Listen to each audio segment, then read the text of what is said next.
Bon, le Maroc est la meilleure équipe d'Afrique. On a choqué le monde en allant en demi-finale. On a commencé cette CAN en montrant qu'on était les ultimes favoris. On va la remporter. C'est notre année, c'est notre histoire. Montez dans le train, bienvenue. Ah oui, pour Ribéry qui va arriver devant Casillas. Vas-y mon petit. Il est dedans. Le premier but de Ribéry. Bon, bonjour à tous, on espère que vous allez bien après cette intro un peu arrogante. Désolé, c'est l'euphorie du moment. On a quand même gagné notre premier match avec la manière, on va en reparler. D'ailleurs, on vous présente le sommaire. Tout d'abord, on va débriefer le match. Et 1, et 2, et 3-0. Et ensuite, on parlera de ce que le Maroc est l'ultime favori. Parce que certes, le Maroc avait un statut de favori dû à sa grosse performance en Coupe du Monde. Mais est-ce que ça suffit pour que le Maroc soit le grand favori de cette Coupe d'Afrique? Bon, on va commencer la vidéo, Malik, si tu me le permets. Avant ça, n'hésitez pas à liker, vous abonner, activer la cloche. Moi, je vais parler directement du match. Malik, on t'entendra après. Je sais que vous êtes fan de Malik, vous inquiétez pas. C'est lui le patron, c'est lui qui m'a dit de parler maintenant. Non, mais plus sérieusement, le Maroc a commencé son match d'entrée face à la Tanzanie. Et moi, j'avais pas mal de pression, j'avais pas mal de questionnements. Parce que quand on voit comment les autres grosses équipes ont commencé, hormis la Côte d'Ivoire ou le Sénégal. Et même pour la Côte d'Ivoire, sur le contenu, j'attends de voir aujourd'hui face au Nigeria. Non, c'est sincère, parce que pour moi, en termes de football, la Côte d'Ivoire, c'est peut-être la meilleure sélection avec nous, le Maroc, en termes d'effectifs. Donc j'en attends un peu plus. Mais là, on a vu que le Maroc a assumé son statut de favori. Et malgré que, allez, on peut dire tout ce qu'on veut sur la Tanzanie, le match, il fallait le faire quand même, parce que quand on voit le tout début du match, le Maroc était quand même bousculé, on avait du mal dans les ressorties de balles, alors que c'est l'une de nos grandes forces, on l'a vu durant la Coupe du Monde face aux meilleures sélections internationales. Il y avait un pressing qui marchait pas, etc. Ça a duré quelques temps, et on a vu un Maroc beaucoup plus à l'aise, où tu as le trident, moi je l'appelle le trident de la confiance. Quand le ballon arrive là, j'ai même pas besoin de regarder, j'ai pas besoin de m'inquiéter, j'ai pas besoin de stresser. Quand t'as Aguerd de Romain Saïs et Sofiane Amrabat qui, encore une fois, a fait un match stratosphérique où il contrôlait toute la zone du milieu de terrain. Après ça, dans la créativité, t'avais un peu de mal parce que t'avais une équipe tanzanienne qui était assez solide défensivement et qui faisait beaucoup de fautes. D'ailleurs, j'ai eu beaucoup peur pour Unai, pour Hakimi. Ouais, je tremblais à chaque tacle, là, honnêtement. Il y a un moment, les Tanzaniens, je vous aime beaucoup, mais il y a un moment, vous avez dit, le match, on l'a pas, on va prendre une jambe ou deux. Non, mais vraiment, à un moment, ça a failli. Ça aurait pu virer au drame. Et puis, on a vu les belles choses qu'on aime du côté du Maroc, le côté droit créatif, avec de la qualité technique. T'en veux, t'en auras, avec Asdin Ounahi, honnêtement. Lui, je vais en parler après, parce que je suis amoureux de cet homme, vraiment, c'est de l'amour. Non, mais on avait de la qualité, comme on l'a vu durant la Coupe du Monde, ce côté droit qui arrive à faire des triangles pour casser le pressing adverse, pour casser le milieu de terrain et la défense avec Ziyech, Hakimi qui a encore fait un bon match, Ounahi, même si le Maroc a un peu galéré au début de match. Après on a vu le Maroc qu'on aime bien, le Maroc qui est sur le pressing, tout le monde est concerné. J'ai vu Hakim Ziyech 2 fois tacler pour récupérer un ballon, 2 fois faire des replis défensifs, alors que c'est pas du tout dans l'image qu'on a du joueur. Donc on a vu ce Maroc là très collectif, où on arrive à garder le ballon, contrôler un peu le jeu, savoir presser la Tanzanie très haut quand il le fallait, savoir les laisser jouer à la baballe en défense et contrôler le milieu de terrain pour leur laisser comme option seulement des longs ballons qui étaient encore une fois facilement contrôlés par le trident par le trio au milieu. Donc rien à dire de la prestation du Maroc, surtout qu'en deuxième mi-temps ça s'est encore affolé et c'était vraiment un match tranquille où le Maroc se pose, contrôle. On n'est pas dans du football total, on est dans du football où on contrôle, où on essaye de trouver la brèche chez l'adversaire petit à petit. On voit que cette équipe du Maroc a encore de plus en plus de facilité à en transition pouvoir tuer l'adversaire. On le voit sur le deuxième but et aller sur plein d'actions en fin de match. Et moi j'aimerais revenir avant de parler de mon chouchou. Sur le banc marocain, parce que quand on voit la qualité de notre banc, quand je vois les remplaçants, on a quand même fait rentrer Amin Adli, comment il s'appelle, le jeune là, celui qui joue à Ghent, El Canous. Je dis Voilà. mal son nom, désolé. Al-Khanous, je t'apprendrai l'arabe plus tard. On voit qu'il y a des changements. T'as Al-Khanous qui peut venir pour rajouter de la qualité technique au milieu de terrain pour contrôler le jeu. C'était tout simplement merveilleux. T'avais un Minadli qui peut t'apporter encore plus de dynamisme quand t'avais Eze Abdé qui était un peu cramé parce qu'il a fait énormément d'efforts durant le match. T'as un Neysri qui était pas mal en échec durant le match, même s'il a marqué son but à la fin. Je voulais t'en parler. Il a quand même... Je voulais t'en parler. Qu'est-ce que t'as pensé du match de Nesri? Je viens juste sur Nesri, petite parenthèse, parce que Ayoub voulait que Chelsea J'ai rétro-pédalé 15 fois sur Neysri. Arrête de me casser la tête avec ça, je t'ai dit qu'il était nul. Non, mais plus sérieusement, qu'est-ce que j'ai pensé du match de Neysri? J'ai pensé que il rate beaucoup trop d'actions. Des fois, j'ai l'impression que il y a des évidences pour un numéro 9, même pas de classe internationale, mais juste un bon numéro 9 qui joue en Europe, qu'il ne devrait pas rater. Après, je pense que ça reste quand même un joueur fiable, et que derrière, on a des joueurs de qualité. On a quand même Ayoub El-Kaabi, qui est un bon numéro 9, qui a su prouver. Tu peux essayer, pourquoi pas, Amin Adli en pointe. Donc non, là-dessus, on a des solutions. Et on a un banc qui est totalement créatif quand on voit encore l'entrée d'Amin Harit à la place d'Ounahi, quand on voit après qu'Amin Adli a été basculé à droite. Honnêtement, notre banc permet, je pense que si tu as par exemple un Maroc qui veut garder un résultat, ou alors être solide face à une équipe, être dans un round d'observation, jouer calmement, et puis plus tard lâcher les chevaux et demander de la créativité, demander à résoudre les problèmes face au bloc adverse. Tu as énormément de créativité sur le banc.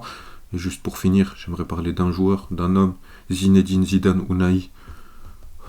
Marseille. Non, mais j'ai le cœur brisé du fait qu'il soit à Marseille. Je suis supporter parisien. Luis Enrique était amoureux de lui. L'histoire était toute faite. Mais bon, honnêtement, la qualité technique de ce joueur, c'est trop. Le deuxième but, comment il va le chercher tout seul. C'est ça aussi qui est fort dans le Maroc. C'est qu'on a énormément de joueurs qui ont une qualité technique incroyable. J'ai oublié de parler de l'entrée de Sofiane Bouffal qui était aussi très bon. Le but, là, sur la fin, il va le chercher tout seul. Le 1-2, puis il va chercher le but avec son pied droit plat du pied. Honnêtement, quand tu as des joueurs de cette qualité-là, techniquement, ils peuvent te sortir de beaucoup de problèmes. Donc voilà, je sais pas ce que tu as à rajouter, Malik. Je n'ai pas rajouté beaucoup, mais voilà, je pense que vous avez tous aimé le beau speech d'Ayoub, encore plus si vous êtes supporter marocain. Mais j'aimerais te demander, Ayoub, tu penses sur le carton rouge, vous aurez mis ces deuxième et troisième buts et ce ne serait pas fini en 1. Je rigole. Non, mais tu te préparais à répondre. Mais j'allais te répondre sérieusement. Le carton rouge, il doit venir beaucoup plus tôt, parce que quand je vois le nombre de fautes qui auraient pu blesser des joueurs marocains, et honnêtement, je pense qu'on était tellement dans le contrôle, à aucun moment cette équipe tanzanienne nous a inquiétés. Moi, j'avais peur justement qu'on se relâche trop sur le premier but, et qu'on soit trop dans le contrôle, mais on était dans le contrôle, et dès qu'ils essayaient de sortir pour faire quelque chose, ça allumait des brèches pour leur marquer un but de plus. Donc on était vraiment dans une gestion totale. Félicitations à Walid Regragui pour son match où tactiquement j'ai rien à lui reprocher, honnêtement. J'essaye de trouver quelque chose, honnêtement tout était très bien, surtout pour un premier match où il faut aller le gagner. Donc voilà, je sais pas si t'as quelque chose à rajouter sur le match même, ou si tu peux passer directement. Ouais, sur le match justement, mais sur le match en fait je me posais la question de manière rigolote, ironique, etc. Parce que voilà, sur le Maroc, je pense pas que j'ai quelque chose à rajouter, t'as été assez long sur ça.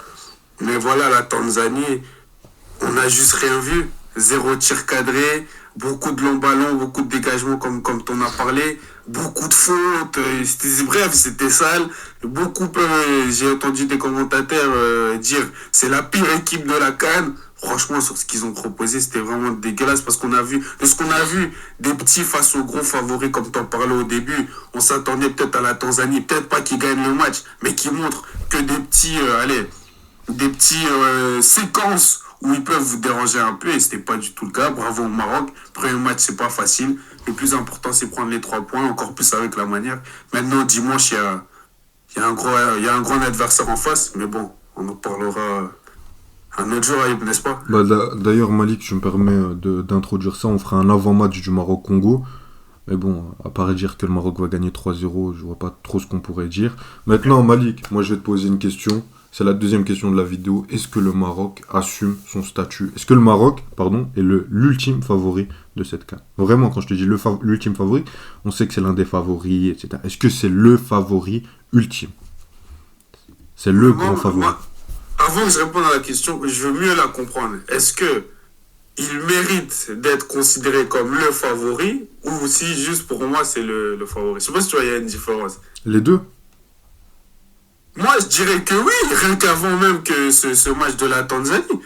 C'est l'équipe qui a été en demi-finale de Coupe du Monde. Ils ont sorti le Portugal et l'Espagne.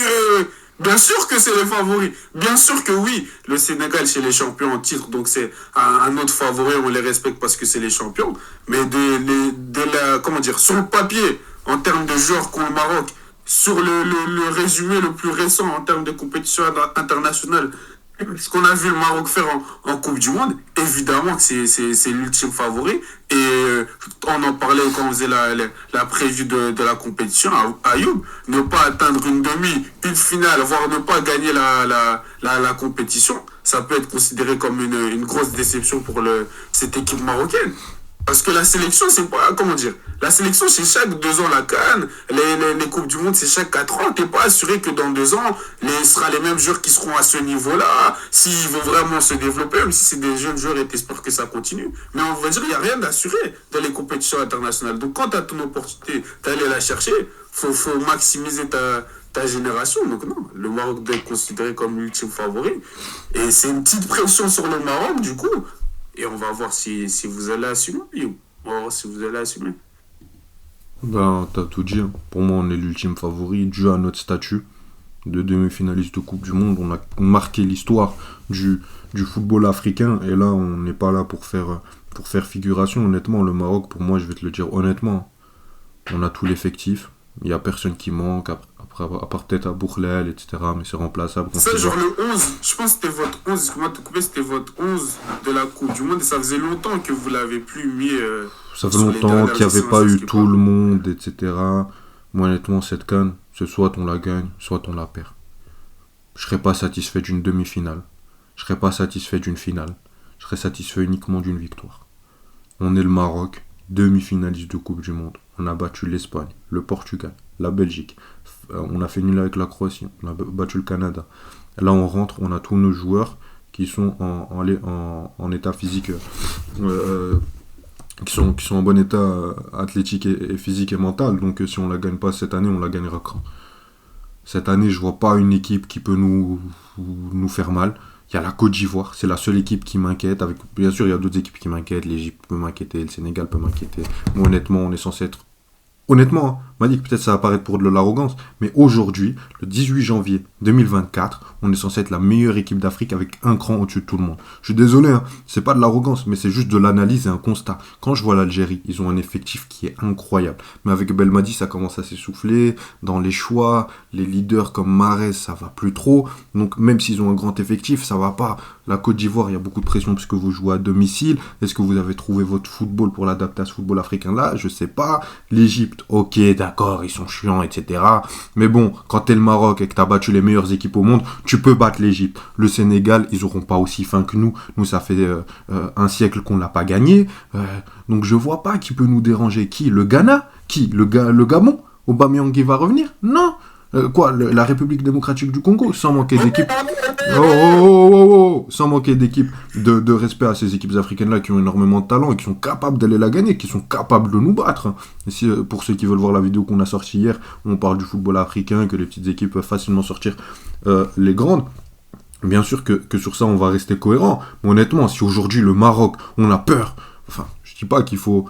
On doit respecter les autres équipes, parce que c'est des équipes de talent, et même une petite équipe peut nous sortir. Ne soyons pas trop sûrs de nous, mais honnêtement, si on me dit que le Maroc n'est pas l'ultime favori et que c'est cette année ou jamais, et qu'on doit la gagner, pas qu'on peut, mais qu'on doit la gagner, c'est qu'honnêtement, on se fout de ma tête et qu'on l'aura jamais, et qu'on sera des flops éternels et qu'on va sortir en quart contre l'Égypte, comme en 2017, comme en 2021.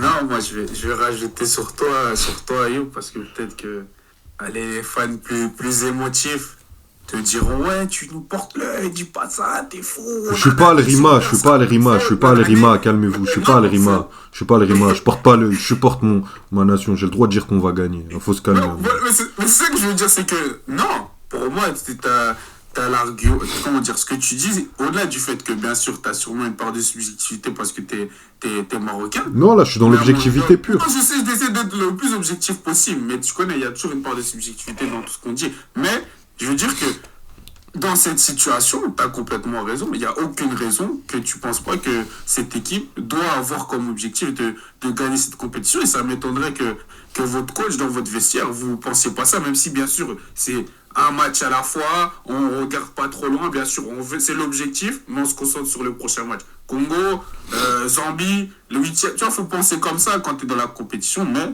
l'objectif des supporters et les attentes des supporters comme toi, ça va être la victoire au Ré, clairement. Donc le Maroc, on va voir. Donc quand le Congo fera un match nul ou une victoire contre le Maroc, il ne faudra pas commencer à venir à crier ici. Ok? Il ne faudra pas venir crier. Honnêtement, honnêtement, je te dis la vérité. Malik, j'ai jamais été aussi confiant avec le Maroc. Mentalement, je vois pas de faille. Techniquement, on peut construire, on peut presser très haut, on peut presser un peu plus bas, juste bloquer les lignes de passe. En transition, y a aucune, on peut défoncer n'importe quel bloc. Par exemple, le Congo, vous avez bien joué hier contre la Zambie. Hein, je spoil un peu l'avant-match qu'on va faire. Mais vous nous laissez des ouvertures. Comme vous avez laissé à la Zambie, vous laissez ça à Asdi Nounahi, Hakim Ziyech, Achraf Hakimi, En-Nesyri, Boufal, et j'en passe. Mais vous perdez 8-0. Non, mais honnêtement, je te parle sérieusement. Et si tu penses, que la défense de la Zambie, c'est la défense du Maroc, et je te dis pas ça avec arrogance parce que je suis marocain. Je t'aurais dit ça si c'était l'Algérie, je t'aurais dit ça si c'était le Canada, je m'en fous. Je te parle juste d'un constat. Quand je constate le talent et l'efficacité de la sélection marocaine, j'ai pas peur.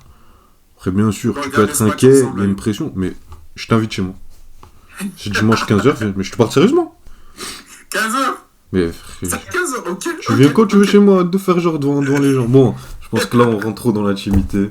Un grand merci à vous d'avoir regardé cette vidéo. Dites-nous ce que vous avez pensé du match du Maroc. Est-ce que vous pensez qu'on est l'ultime favori? M'insultez pas pour mon arrogance. Je suis toute l'année comme ça. Si vous voulez, d'accord, faites-le. Non, mais plus sérieusement, n'hésitez pas à liker, vous abonner, activer la cloche. Et dites-nous ce que vous avez pensé du match du Maroc et de son statut de favori. Merci à toi, Malik. Salut. Ciao, ciao.